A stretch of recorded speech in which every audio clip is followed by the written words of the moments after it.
Next, on the series premiere of Global Penn State. To go overseas and apply what you know. Definitely something any engineer should do. Better than us. It's a mind-blowing experience. My hope is that they want to change the world.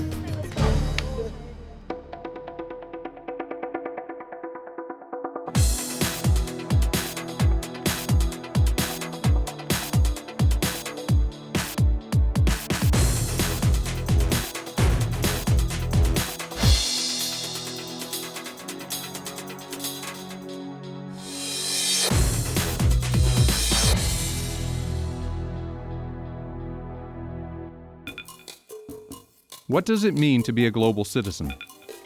How does service learning make a difference across borders and in the lives of students?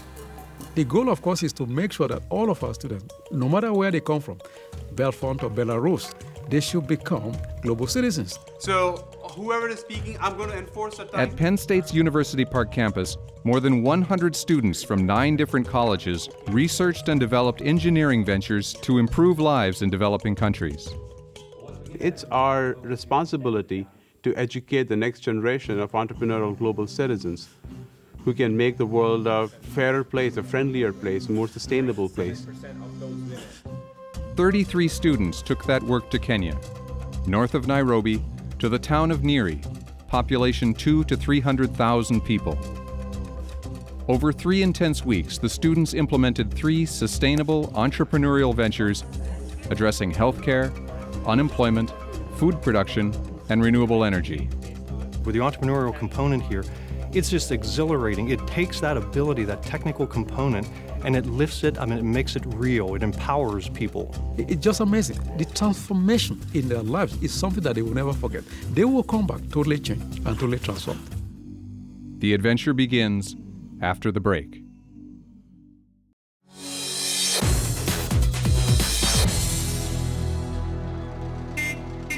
This is the CYEC, the Children and Youth Empowerment Center in Nyeri. Here, former street kids from all over Kenya live, study, and prepare for the day when they must leave to find work. And for the next 3 weeks, it's the home base for Penn State's Essential Design program. 3 student teams have come to build affordable technologies of their own design. A drip irrigation system to save water and grow more food. A high tunnel to protect plants and extend the growing season. And a biogas generator to turn organic waste into clean, renewable energy. When you look in terms of the world, there's so many people that need very, very basic kinds of technology that we take for granted every day. And so I think that's what this kind of a project does. Before making the trip, each team designed and built a working prototype on campus, so they thought they knew what they needed. But in Kenya, they found a few surprises. The CYEC told the high tunnel team that rather than use their design, they needed their old high tunnel rebuilt. This design is completely different from our design. First of all, this thing is huge. Our design was about, maybe like 6.5 feet tall. Like we're making this 10 feet tall. It's completely backwards. At first it was very frustrating, but I'm part of engineering because I love creative engineering. And that's one of the biggest lessons I guess I learned was just learn to be flexible with the changes. The PVC doesn't come in necessarily uniform sizes. Not all the pipes are evenly spaced, and the wood is kind of not straight. All 3 teams discovered that finding building materials close to what they used in Pennsylvania was next to impossible. We're going around trying to find different pieces, having to get some from Nyeri, some from Nairobi, so the supplies have been an ordeal. That's one of the biggest things they told us about coming here, and it's definitely adaptability. The biogas generator team wasted no time getting dirty as they began excavation at the digester site. It's a floating drum. It has a fixed chamber in the ground for the waste. Through maintaining it each day and having the right bacteria culture, you get gas production. And it's connected to a burner, and they can use that to cook with. Our model fits into the ground, so we had to dig a hole in some trenches, and we have just fitted our body of the digester into the hole, attached the pipes, and filled the trenches back in. Today, we're going to have to go around with a wheelbarrow and shovel manure into a wheelbarrow and get half my weight in manure. And we're working on getting our startup feed, so we can start to see some gas evolution. But before they could go any further, they had to fill the barrel with water to make sure the seals would hold. They would know in the morning. Yeah, that's not good. We might have to drain this thing. Yesterday we had lost about a foot of water in the tank, which was about 400 liters. It was a significant leak. We were kind of devastated, I think, at that moment. We had to dig back down, feel where the dirt was wet and chip off the old epoxy and start sealing with new stuff. So it took about 3 days to fix this leak, which at the end of the project was pretty critical. We wanted that time to see gas production, so it was a longer ordeal than we had expected. Meanwhile, an old-fashioned barn raising was taking shape at the High Tunnel site. Jeff and I were thinking about how exactly to make this structure stronger. So instead of just having hoops, the rib cages, we had to add perpendicular support to that. So it ended up becoming a huge grid, and it was 30 feet by 30 feet. It was just huge. We had 16 hoops, so you can imagine we had to get 32 people to grab each individual end. Graham, could you take like a step? We had to make 16 people on one side take a step. This side, take a step. We inchwormed like that about a good 20 feet. Take a step up, and you guys can insert it. Can't believe that worked. Thank you, guys. Jeff and I were both so proud of the work we put into it, the kids put into it, other people helping us. This is nice. I don't know, it's structure, it's just a thing of beauty right now.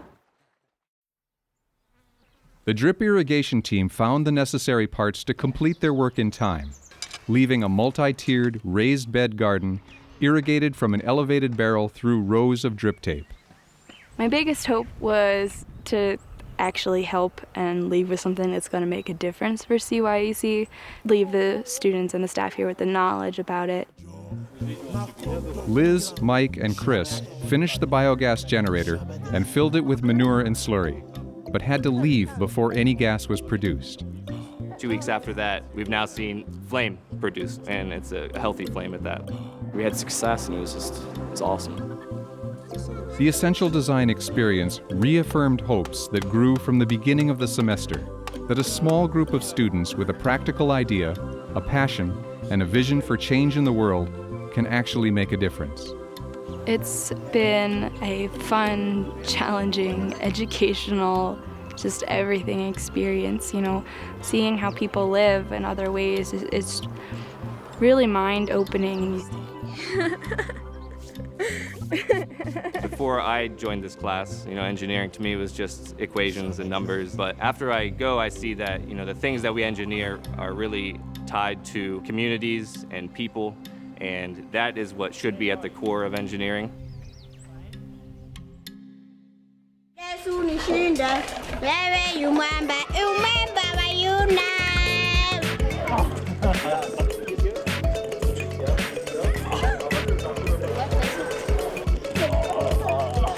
We'll be right back with more. Go up on Penn State!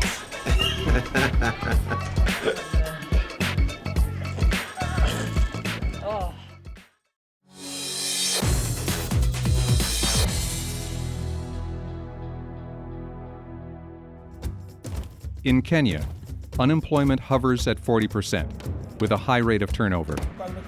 So there is a huge market for ad hoc labor. But the work is inconsistent, and people lack the connections to find enough work to survive. At what the system looks like. This problem inspired a team of Penn State students to create WishFast, a social network that helps people find work and other business opportunities. Send that message out to a whole group of people. But how to connect people with no access to the internet? The answer? Cell phones. 97% of people in East Africa have access to cell phones, whether they own them themselves or they have one that's shared within the family. The cell phone is, in many ways, the most important thing that people own. So the goal with these projects is you use the technology that already exists, and we can design solutions based on that. To build up a large user group, the team ventured out into the community to sign up workers. When we go out, we're going out with a translator. We're trying to explain the system, and then Duncan is translating and trying to explain the system. People seem to be excited about an idea, but as always, it's met with some degree of skepticism because you see a lot of Mzungus or white people around thinking they're going to solve everybody's problems. But overall, we did get a number of people sign up. This is WishFast, and it can work just about anywhere. And what it consists of is a cell phone tethered to a laptop with our computer program. What this system allows us to do is take a text message and send it out to a wide range of people, groups both large and small.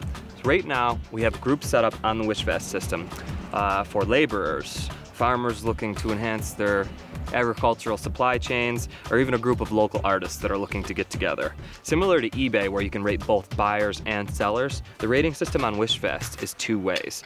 So assume that I'm a laborer and I get a job working on a local farm. That farmer can rate via SMS text message the quality of work that I perform. But as the laborer, I also have the opportunity to rate the farmer, whether it's work conditions, timely payment, or a wide variety of factors. Our ultimate goal here is to build trust and social capital amongst our users. To find help identifying local business owners that might use WishFast, the team decided to hire someone using WishFast. Big news on the WishFast front this morning. We sent out a job about 15 minutes ago, reading need help with errands in Neary Town today and tomorrow. Must speak good English. We'll pay 300 bob.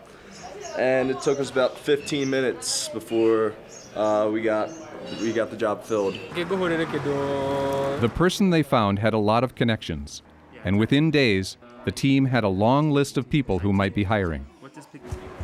Well, we had a great experience with a local small business owner named Julie who owns a coffee shop, and we got her signed up for WishFast, and she sent out a job offer. It said she wanted to hire a waitress.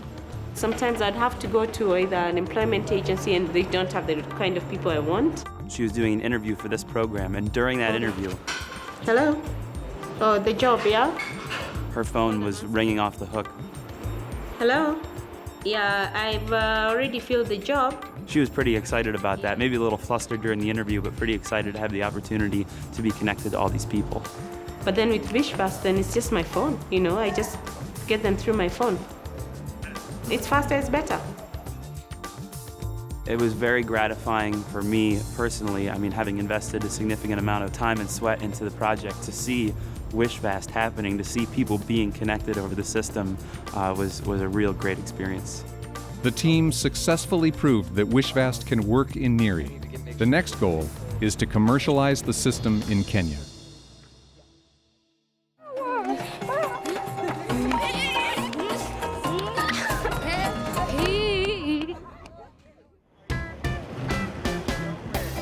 I don't know, there's just something about being in Africa on safari, just in this truck in the middle of nowhere, looking for huge animals that I've never seen before. It was just awesome.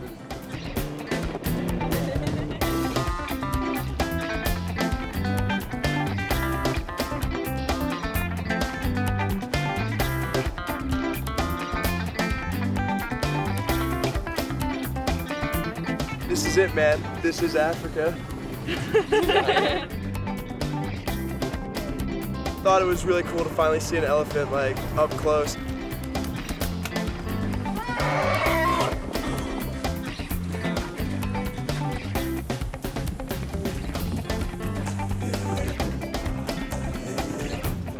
That was awesome. I'd never been on a safari yet. Yeah, that was great to see, you know, lion, elephant, giraffe out, you know, in their own habitat. It was great. This is a very beautiful country.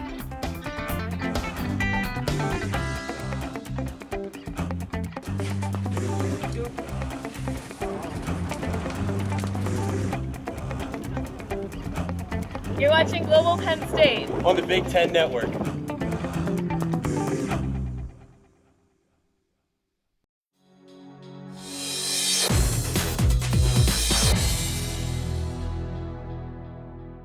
In vast parts of East Africa, healthcare is scarce to non-existent. In the United States, there's one doctor for every 390 people.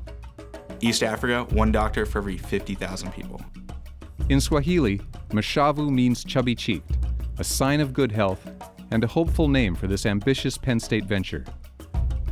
We're trying to bring access to healthcare for people in rural and impoverished areas throughout the world.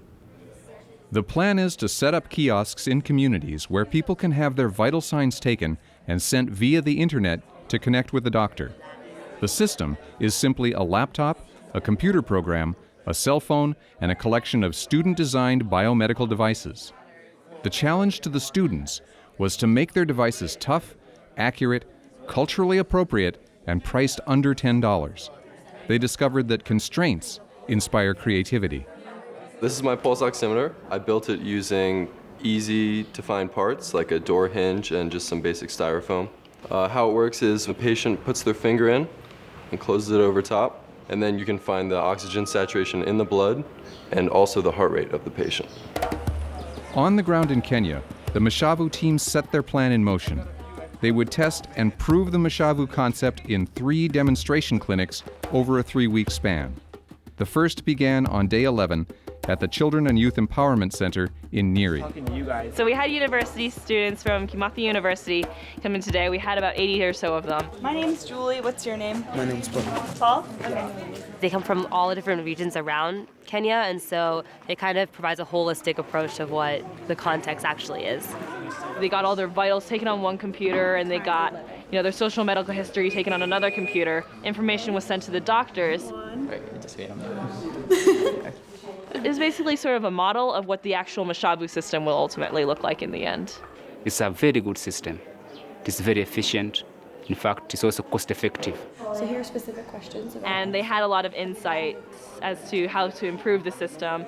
And a lot of them were, suggesting how much would you pay for a kiosk such as this. And since some of them did come from the rural areas, they had a better perspective of what that price might be.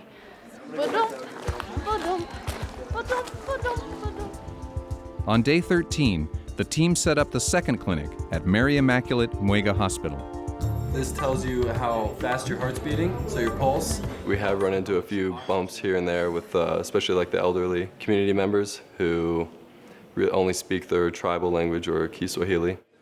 To bridge the language barrier, the Mashavu team enlisted students from the Children and Youth Empowerment Center as kiosk operators and interpreters. Could you tell us what is wrong with your arm? We got some great data. There was really no flaws in the system, and also I think everybody who went through it was really impressed and they really loved it. The final and most important demonstration would be held in Maasai country, a remote village in the Rift Valley called Olosho Oibor. We've been calling it the Big Bang, and that is because it's kind of the climax or the culmination of the 2.5 weeks that we've been here so far. The presentation took place at the community clinic, the only medical facility for miles in any direction. To show the system in action, a second kiosk was set up in a neighboring village. And we actually have a kiosk up and running in a village just 10 kilometers away, and they've been sending information to the doctor here at this clinic. A lot was riding on this demonstration. Invited guests included representatives from the Kenyan government, United Nations agencies, NGOs, and investors, all potential partners. The team here from Penn State University will guide you through the demonstration. What we really need is for people in the Kenyan community or a corporation to take this over and really have it take off. You're using a mobile system? We have to develop those relationships so that we can focus more on what we do best, which is developing the technologies, doing the research, and demonstrating that it actually works. And say, okay, if we can do it here, with your support, we can do it everywhere in the country. Other than waiting for information to come from through a paper. At the clinic, people crowded into the doctor's office to witness patient information as it came in live from the next village. If you look around, there are not too many vehicles. We just have maybe a few cows, a few donkeys, which means if someone is getting sick, getting out of here, apart from waiting for a vehicle that may come maybe once a week or once every 2 weeks, this is useful. Yeah, I think it was wonderful because this is a very remote community, and having such a very powerful project being initiated in this area, I think it was a very, very good program to our people. Obviously, there's no question that this is appropriate and there's need. I mean, there's no question. And I believe that this model, if we can make it a success story here, we could definitely roll out a much bigger program in East Africa and in other sub-Saharan African countries where similar problems exist. Getting the information, the critical information, the vital information of a patient within a very short time, and that information is able to be transmitted to a doctor anywhere in the world. For me, that simplicity of bringing technology to the communities, that for me is a great thing. And cheese!